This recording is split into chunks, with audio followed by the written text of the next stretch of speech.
That's one big American flag right over there. It's me again, Russ, coming at you from Tacoma, Washington today, and throw up the dash cam behind the podium of the steering wheel once again. Wanted to talk about today defensiveness. I struggle with this still today. Not as bad as I used to be, but I'm still a bit defensive. You know, I do these podcasts and I do the YouTube videos, and really, you know, I'm a work in progress. I'm not an expert. I'm not a psychologist or sociologist, or I'm not a theologian, all right? I'm just a guy who's I've had some victory in my life over addictions of various sorts and kinds. Almost died a couple times. I once drank myself to death and actually did die for 2 minutes when I was 16 years old. Sexual addiction, I struggled with that for a long time.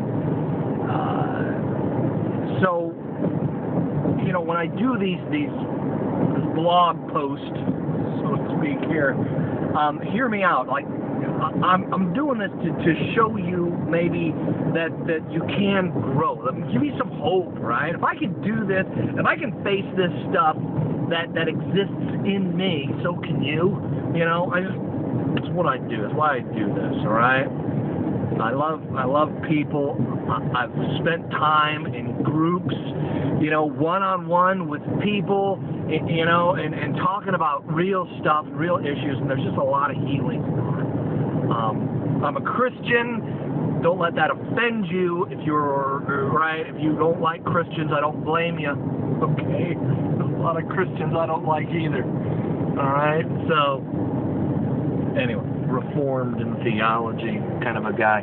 But anyway, I wanted to talk about defensiveness because there is so much like under the surface type of stuff with shame. Really what happens with the defensive person is that they've learned a habit of taking care of shame. And this can be looked at from two different angles. I love theology and I love psychology. I don't think they're mutually exclusive. I don't. Theology is kind of the spiritual energy under the psychology. And that's true, you know. I heard a gal on the radio, she's a psychologist, and she was talking about blame, and the social scientific or the, you know, researchers, the way they define blame is a way to deflect pain or discouragement or discomfort, right?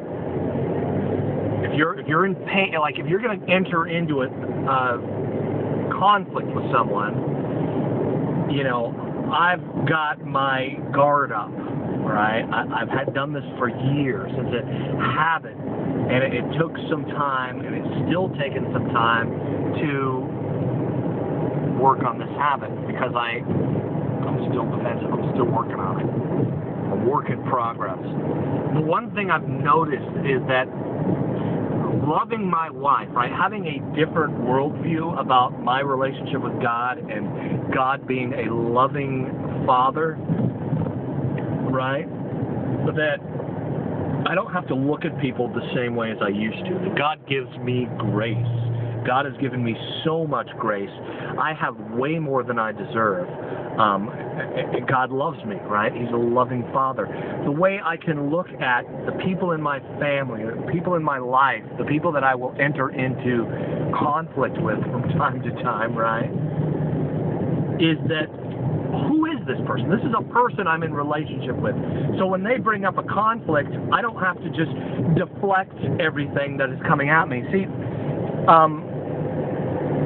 going all the way back to the garden, and one of the first results of the fall of the sin of mankind, right, was that shame happened.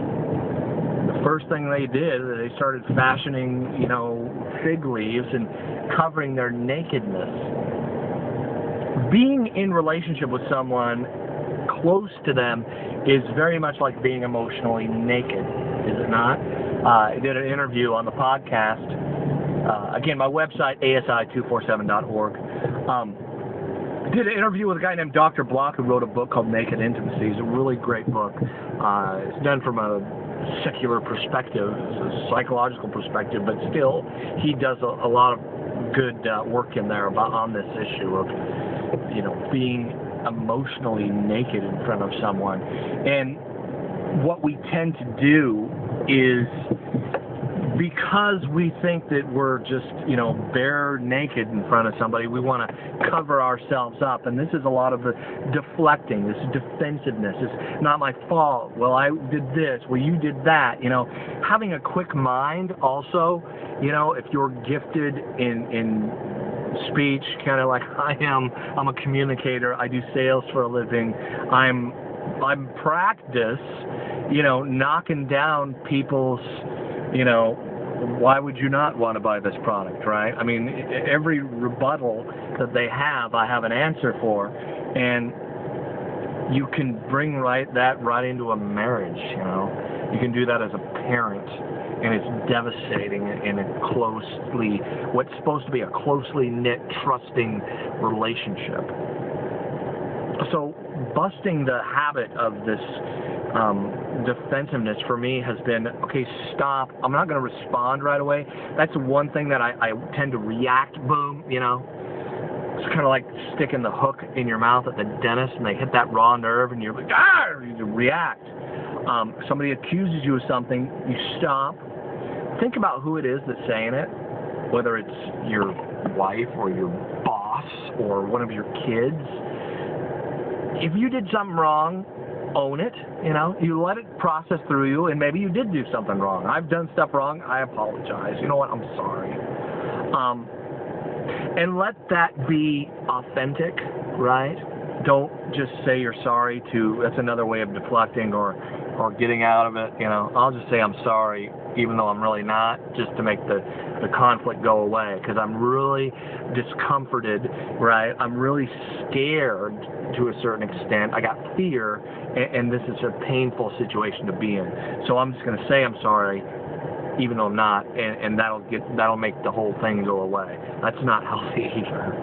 But really, if you did something wrong, just admit that. You know, I'm sorry, I did something wrong. I apologize for the way you feel about how I reacted or what I did. I'm sorry. I mean, that's a big step.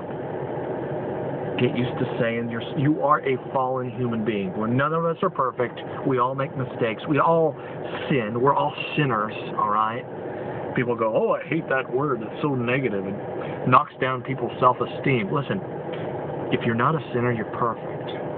Right? There was one guy who was perfect, and they stuck him on a cross and crucified him. Okay? So, again, defining moments come when we realize, again, that we are loved by our Creator, right?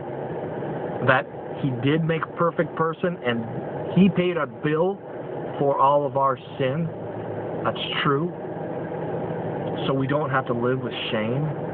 So we can actually walk into conflicts and kind of, okay, well, maybe the world isn't against me, right? That's another thing I used to think. If you're not for me, you're against me. So, I mean, that's just a dark way of thinking.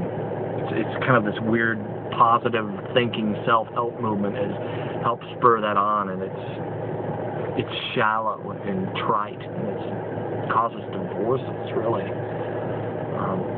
Learning to look at your spouse, realize that, for example, that they're not perfect, and loving them, even though they're fallen, even though they may be wrong, even though they may be hurting you and putting you in a discomfortable situation through a conflict, you can still love them.